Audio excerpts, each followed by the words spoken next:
नमस्कार, आपके साथ मैं हूं करुणा शंकर शर्मा। तो दिल्ली सरकार का जो दूसरा बजट है वो सामने आ गया। वित्त मंत्री मनीष सिसोदिया ने इसे कुछ देर पहले पेश किया है।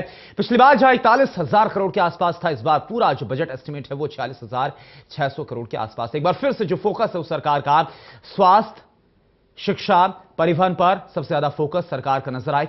कैसा है ये जो बजट है, तमाम जो एक्सपर्ट्स हैं उनका क्या कुछ इस पर कहना है, क्या कुछ उनकी राय, इसको जानेंगे। शुरुआत करते हैं खास कार्यक्रम की।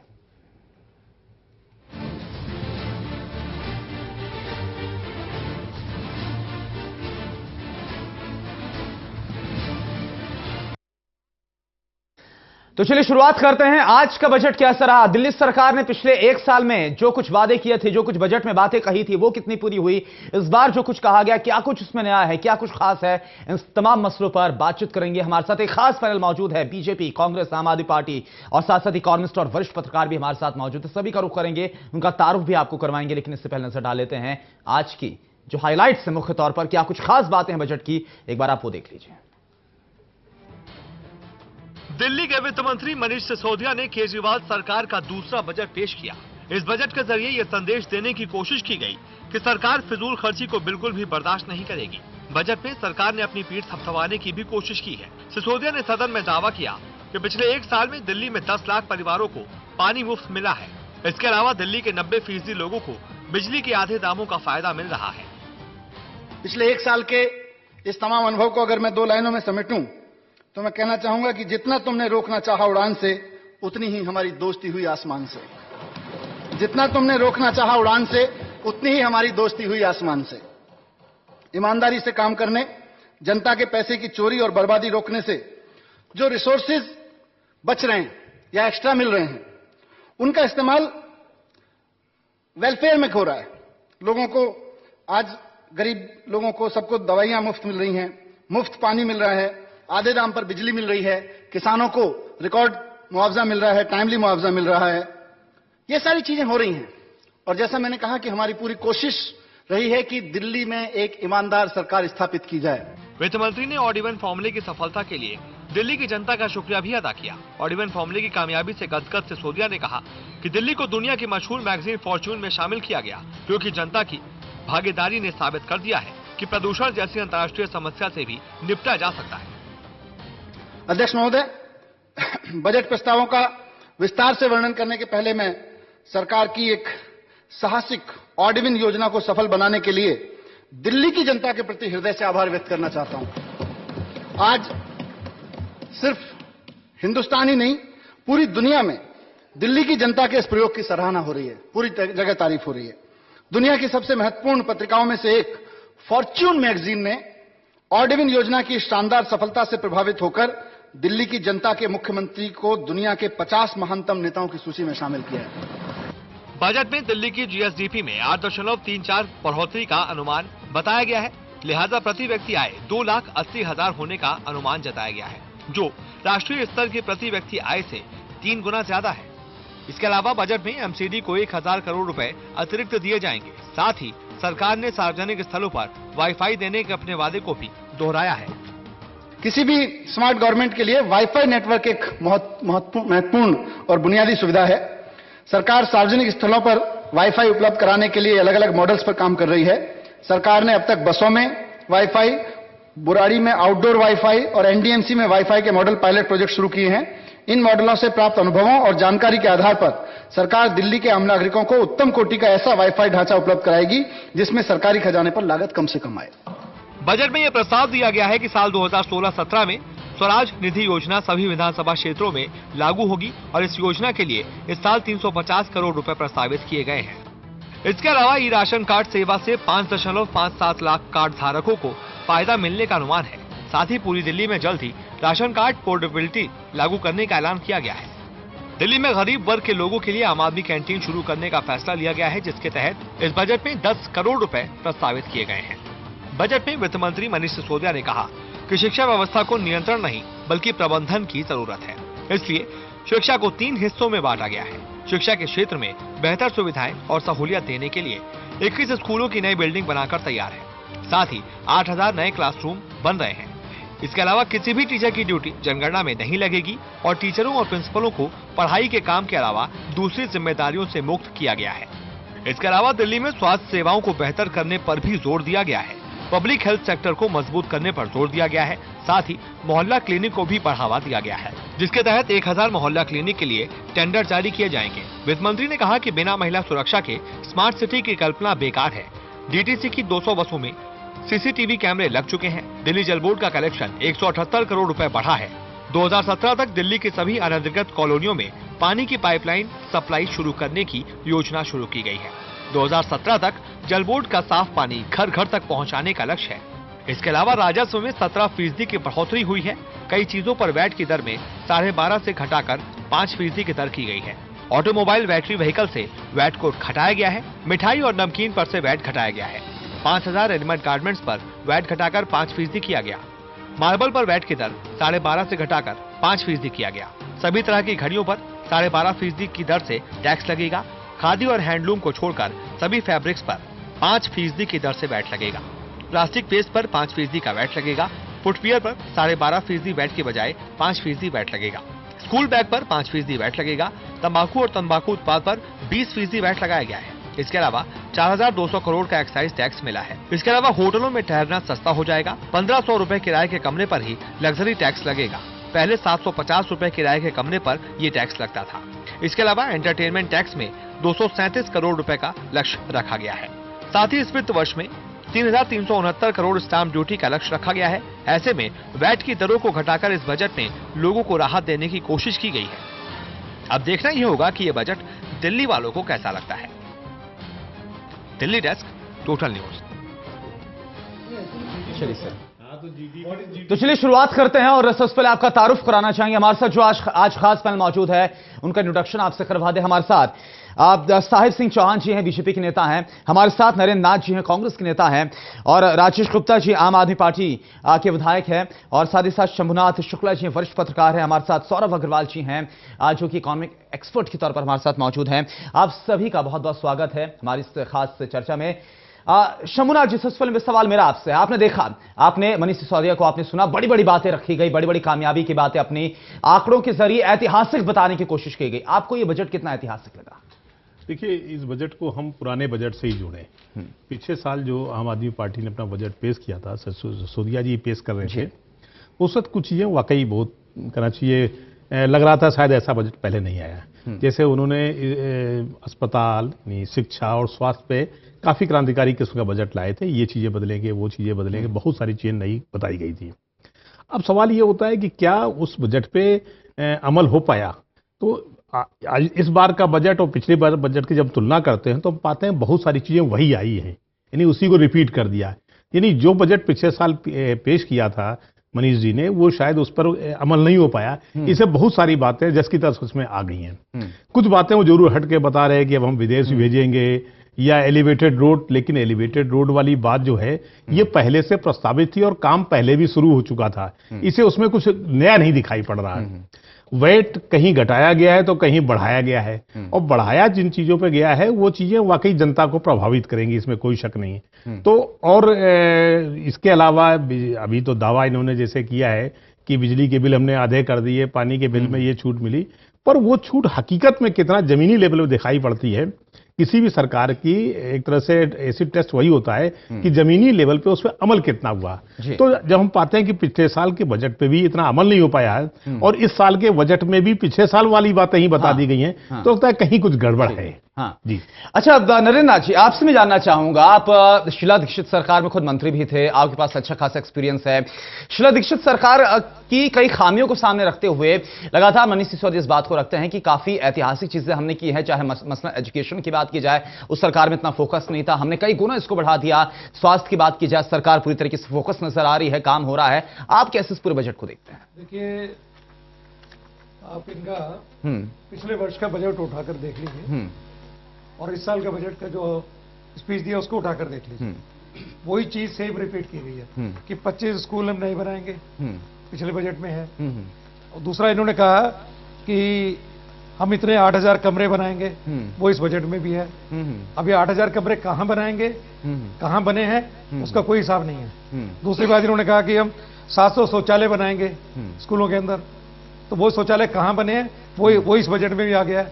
तो मेरा कहने का मतलब ये है, इसके अंदर मैं भी एजुकेशन मिनिस्टर रहा हूं, इन्होंने एजुकेशन का बजट का हमने 2 गुना कर दिया पिछले साल, और अब इन्होंने कहा कि हमने और बढ़ा दिया। तो मैं तो सिर्फ उन्होंने सुशील से ये पूछना चाहता हूं कि वो आपने 2 गुना बजट किया, उसमें से कितना खर्च हुआ 2015-2016 में, और आपने जो आप इस बारी बजट प्रस्तावित किया, अब आप कितना बजट इसमें खर्च करेंगे ये तो बाद में पता लगेगा। कम से 31 मार्च 2016 तक का वो तो बताएं कितना बजट हम खत्म करने जा रहे हैं इसके लिए। तो मैं सोचता हूं सब ये खाली घोषणाएं हैं, और ये घोषणाएं करके चुनाव जीत के आए हैं, और वही घोषणाओं का इन्होंने परिपाटी उसी प्रकार से चला रखी है कि घोषणाएं करते जाओ और पब्लिक को एक तरीके से गुमराह करते चले जाओ। जी राजेश गुप्ता जी, ये विपक्ष लगातार, ठीक है, ये विपक्ष लगातार आप पर सवाल उठा रहा है कि घोषणाएं बड़ी-बड़ी की गई, पिछले बजट में बड़ी-बड़ी घोषणाएं की गई, आंकड़े रखे गए, बजट एस्टिमेट रखा गया। मसलन अगर शिक्षा के क्षेत्र की बात करें, खुद शिक्षा मंत्री भी मनीष सिसोदिया साहब सबसे ज्यादा 23%, और पिछली बार सबसे ज्यादा आवंटन की बात कही थी। अगर अभी तक का देखें, जो 31 जनवरी तक का आंकड़ा यह है कि जो पिछली बार 9,836 करोड़ का एस्टिमेट रखा था एजुकेशन के लिए, उसमें से सिर्फ 46.30% ही इस्तेमाल हो पाया है। यह विपक्ष आप पर आरोप लगा रहा है कि सरकार के पास कोई ठोस योजना नहीं है, कैसे इसका इस्तेमाल करना है, कहां पर इस्तेमाल करना है। तो देखिए, विपक्ष का तो काम है आरोप लगाना। नहीं, ये तो आंकड़े ना सर, ये तो आंकड़े, मैं आंकड़ों के जरिए आरोप और आंकड़े दोनों आपके सामने रखा।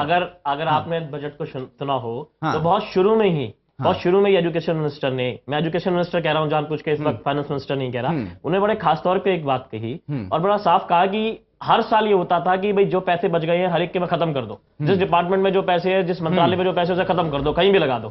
लेकिन बहुत ध्यान करके और बहुत ही ये कहना चाहिए कि पूरा जोर लगा के कहा गया कि इस तरीके के पैसे की वेस्टेज नहीं करनी है। अगर पैसे को सही तरीके से यूज करना है तो अगर वो 40% यूज हुआ तो बहुत तरीके से यूज हुआ, अगर वो आंकड़ा 40% है तो। और क्योंकि सरकार नहीं होती है, नई सरकार में थोड़ा सा समय लगता है चीजों को लाइन पे आने में, क्योंकि सरकार बदली थी, लोग तो नहीं बदले थे, जो अधिकारी थे उनको भी सही तय पट्टे। राजेश गुप्ता जी, आप बोल रहे हैं अगर इस लिहाज से पैसे का इस्तेमाल होगा तो कैसे 5 साल के अंदर 500 स्कूल बनेंगे? अभी आप 21 स्कूल बना पाए हैं। पहली बात, वो पहला साल था, 9,623 शिक्षकों की भर्ती की बात आप पिछले साल करते थे, अब आप उसकी मंजूरी देने की बात, 1 साल आपको इस चीज में लग गया। देखिए ऐसा है, वो पहला साल था और पहले साल के बावजूद भी क्या क्या करा वो आपने अपने आप ही आपके पास लिखा है। 8,000 कमरों की जो वो बात कर रहे थे कि 8,000 कमरे, वो आपको ही पता है 8,000 कमरे बन रहे हैं, आपको जितने आंकड़े चाहिए आपने मुझे पहले बताया होता, मैं आपको लाके दे देता। जो 21 नई बिल्डिंगें बनके तैयार है, मैं अपनी विधानसभा का वजीरपुर के बता सकता हूं, मुझे कहीं दूर जाने की जरूरत नहीं है। मेरे यहीं पर ऐसे बहुत सारे स्कूल है जिनके अंदर कमरे बन गए हैं, जैसे कि डी ब्लॉक है, मैं बिल्कुल कैमरे पे बोल रहा हूं, वहां पे वो बन गए हैं। और इसके अलावा जो बाकी है जिसके अंदर प्रपोज हो चुका है,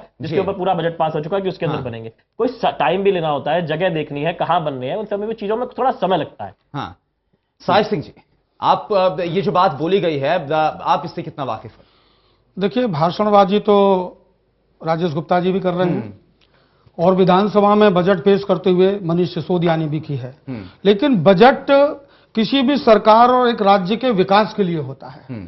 पीछे के बजट की तुलना करें, इस बजट की करें, तो मैं केवल यह कह सकता हूं कि एक नवसिखिया सरकार, एक अपरिपक्व इमेच्योर सरकार का, दिशाविहीन सरकार का एक दिशाविहीन बजट है। दिल्ली का जो औद्योगिक स्वरूप है उसको खत्म करने का बजट है। यह बजट सरकारी लूट को दर्शाता है। यह बजट किसान विरोधी बजट है। और मैं इसलिए कहता हूं केवल भाषणबाजी नहीं, कि इन्होंने जो पिछले साल जैसे एजुकेशन पर भ्रामक कहा कि हमने दुगना बजट कर दिया है, एजुकेशन का कोई भी दुगना बजट नहीं किया। इन्होंने क्या चतुराई की आंकड़ों से कि उसमें ये technical education, art and culture, sports and youth services, general education, इस सबको मिक्स करके और शिक्षा का बजट बता दिया गया। आप देखेंगे जो ये बजट, ये 2016-17 का है बजट सार है, ये जो आज विधानसभा में पेश हुआ है। आप बड़ी बड़ी बात करते हैं, ऊर्जा के मामले में बात कर रहे हैं। ऊर्जा के मामले में 645 बजट, इसका 645 करोड़ बजट था, उसको करके 386 का ये बजट का सार 386 करोड़ कर दिया।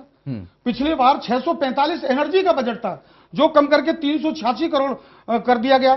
इसी तरह से इंडस्ट्रीज, दिल्ली एक औद्योगिक नगरी कही जाती है, और औद्योगिक बजट जो इंडस्ट्री का बजट है वो पिछली बार जो है 31 करोड़ रखा था इन्होंने, और अब जो है पिछली बार 36 करोड़ था, जो अब 31 करोड़ कर दिया, यानी 7 करोड़ और इंडस्ट्री में कम कर दिया गया। साइंस, टेक्नोलॉजी, एनवायरमेंट आज साइंस का युग है, टेक्नोलॉजी का युग है। इसमें 22 करोड़ रुपया बजट कम कर दिया गया। पिछली बार 101 करोड़ था, जो आप करके इस बजट में केवल 79 करोड़ यह बजट किया गया है। केवल इतना नहीं, श्रम और कल्याण, श्रम कल्याण, मजदूरों के हित की बात, गरीब की बात, मजदूर की बात करते हैं। इन्हें शर्म आनी चाहिए सरकार को। जो पिछली बार बजट था 1675 यानी 167 करोड़ 50 लाख, वो आप करके 166 करोड़ इसको कम कर दिया गया, यानी 9 करोड़ यहां पर कम कर दिया गया। इसी तरह से जेल, आजकल मॉडर्न जेल चल रही है, विश्व में सुधार गृह है जेल, वहां पर रहने के लिए, उनको काम सिखाने के लिए ये सारी चीजें होनी चाहिए। वहां पर पिछली बार जो बजट में प्रावधान किया गया था 80 करोड़ का किया गया था, जो घटा करके 72 करोड़ कर दिया गया। ये आंकड़े बोल रहे हैं। लोक निर्माण कार्य यानी पीडब्ल्यूडी जो वर्क्स होने, जो विकास के कार्य होने, पिछली बार 205 करोड़ था, अब घटा करके 187 करोड़ कर दिया गया।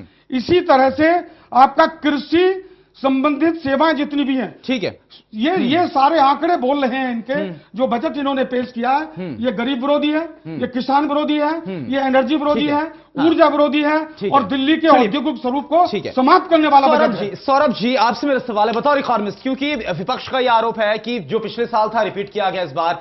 दूसरी बात, जिस तरह के साहिब सिंह चौहान जी को आपने सुना है, वो इससे गरीब विरोधी, किसान विरोधी और कई बातें उन्होंने यहां पर रखी। बतौर इकोनॉमिस्ट आप कैसे देखते हैं इस पूरे बजट को? कितना ऐतिहासिक लगता है कि यहां पर बड़ी बड़ी बातें रखी गई हैं। इन बड़ी बड़ी बातों से आप कितना संतुष्ट हुए जो आज मनीष सिसोदिया ने कही है? देखिए, मेरे हिसाब से बजट बहुत ही पॉजिटिव है और जो इस देश की रिक्वायरमेंट है उसके इन ट्यून है। इस देश की रिक्वायरमेंट है कि एजुकेशन पे फोकस किया जाए, ट्रांसपोर्ट पे फोकस किया जाए और हेल्थ पे फोकस किया जाए, जो मेरे हिसाब से 3 पिलर इस बजट के कहे जा सकते हैं। किसी और स्टेट में 23% एजुकेशन पे नहीं खर्च हो रहा और इस बजट ये कह रहा है कि हम 23% खर्च करेंगे। ये बहुत ही अच्छा स्टेप है। दूसरी बात, हेल्थ पे 13% खर्च करने की बात की है। बड़े इनोवेटिव आइडियाज हैं। देखिए, बजट एक पॉलिसी डॉक्यूमेंट होता है। मनीष सिसोदिया जी सब कुछ नहीं कर सकते। पॉलिसी डॉक्यूमेंट के हिसाब से बहुत ही अच्छा प्लानिंग की गई है। 21 स्कूल बनाए गए। एक स्कूल बनाना भी दिल्ली में इतने सारे डिपार्टमेंट हैं, इतने सारे लाइसेंस हैं, बहुत मुश्किल काम है। 8000 नए क्लासरूम, 9,000 कह रहे हैं, 5,000 ऑलमोस्ट अंतिम चरण में है। अंतिम चरण का मतलब है अगले बजट से पहले 5,000 टीचर की अपॉइंटमेंट हो जाएगी। ये बहुत ही आज की डेट में IIT, IIM, दिल्ली यूनिवर्सिटी, सारे स्कूल में। देखिए सौरभ जी, दरअसल सवाल इसलिए उठ रहा है, ठीक है 21 स्कूल बना लिए, इसको अपनी कामयाबी के तौर पर दिल्ली सरकार गिना रही है, लेकिन इसी दिल्ली सरकार ने बोला है कि 5 साल में 500 स्कूल, यानी कि 1 साल में आप 100 स्कूल बनाने की बात कर रहे हैं। जो उपराज्यपाल का भाषण, इसमें बाकायदा इस बात को बहुत प्रमुखता के साथ जिक्र किया गया। तो वो टारगेट कैसे पूरा होगा, ये दिल्ली सरकार बताए। हाँ गुप्ता जी, एक बात गुप्ता जी ने बात बड़ी अच्छी की कि डबल शिफ्ट कर देंगे, 42 हो जाएंगे। वो 21 स्कूल हैं कहां? बहुत अच्छी बात की गई है। डबल शिफ्ट की जो बात की गई है बहुत अच्छी की गई है। ये हमने हमारी इंस्टीट्यूट ने भी ये कहा था, सारे इंफ्रास्ट्रक्चर जो गवर्नमेंट का है, चाहे वो कॉलेजेस का हो, स्कूल का हो, उसको डबल शिफ्ट में काम करना चाहिए। मैं खुद श्रीराम कॉलेज ऑफ कॉमर्स में पढ़ा हूँ। आप विश्वास नहीं करेंगे, श्रीराम कॉलेज ऑफ कॉमर्स में 12 बजे क्लासेस बंद हो जाए, खत्म 2 बजे से 8 बजे तक। अच्छा राजेश जी, आप कुछ एक सेकंड, आप कुछ बोल रहे हैं। एक सुन लेते हैं राजेश जी को। देखिए, बार बार अभी साहिब सिंह चौहान जी ने कहा जी इंडस्ट्रीज के विरुद्ध है, फलाना है, ढिमकाना है। अभी 1 महीने पहले इन्होंने भारत सरकार का बजट पेश करा। दुनिया भर की भाषण नहीं है, दुनिया भर के ज्वेलर हड़ताल पे बैठे हैं, दुनिया भर के ज्वेलर हड़ताल पे बैठे हुए हैं। ये सिर्फ घुमा फिरा के बातों करते हैं, जैसे कि अभी सौरभ जी ने कहा कि बजट होता है जनता के लिए, कि काम के लिए। ये आंकड़ों में ये करोड़ इधर से हो गए, वो करोड़ इधर से हो गए। हेल्थ पे कोई स्टेट इतना खर्च नहीं कर रहा, एजुकेशन पे कोई इतना नहीं खर्च कर रहा, ट्रांसपोर्ट पे कोई नहीं कर रहा। जो बेसिक चीजें नहीं है, साइंस पे खर्च कर दो। अरे साइंस पे भी कर रहे हैं, लेकिन जो बच्चा 5वीं पढ़ ही नहीं पाएगा, वो साइंस में जाके क्या करेगा? आप उसको बेसिक चीजें नहीं दे रहे। आप हर बार ऐसे ही लोगों को भड़काते रहते हो, बस भड़काते जाओ लोगों को, बेमतलब की चीजों में उलझाए जाओ। आपका अपना बजट आप देखो, लोग हड़ताल पे बैठे हैं, फैक्ट्रियां बंद कर दी, दुकानें बंद करके लोग रोडों पे चक्का जाम करके बैठे हुए हैं, चक्का जाम करके बैठे हुए हैं। नहीं ठीक है, आप तो देखिए, आप आपसे सवाल बन रहे हैं। देखिए राजेश जी, आप बोल रहे हैं कि काम किया गया, आप मोहल्ला क्लिनिक की मुझे एक स्कूल बता दीजिए बजट में बड़ी बड़ी बात। एक साल में आप बता दीजिए, सर ये बता दीजिए कि एक साल में कितने मोहल्ला क्लिनिक आपने बना दिए? 20,000 टीचर्स की जगह खाली है। उसके बाद ऊपर 20,000 टीचर्स। अगर कोई जमीन लेने की कोशिश करते हैं एलजी पे फाइल भेजते हैं तो राजेश इसको आते जी, हैं। 20,000 टीचर्स की जगह खाली है। तरीका एक ही है, इनका तरीका एक ही है कि कोई भी फाइल हम हालांकि मैंने जैसे एक अस्पताल खोला हो। बता रहे हैं, अस्पताल बता रहे हैं, एक अस्पताल खोला हो। अस्पतालों की ये पोजीशन इन्होंने देखी आपने एक एमजीडी वाटर बढ़ाया हो 13 महीने में। अरे आपने एक 13 महीने में मेगावाट बिजली का उत्पादन किया हो। 13 महीने के अंदर मैं तो हैरान हूँ 50 करके इसे पॉजिटिव बजट बता रहे अरे हैं। साहिब जी उनका सीधा ये बोलना है, उनका सीधा बोलना है कि हम कितनी घोषणा कर दें, आपकी तरफ से कहीं ना कहीं रंगा डाल दिया जाता है। केंद्र सरकार उनके साथ काम नहीं कर रही, इसलिए उनका काम पूरा नहीं हो रहा।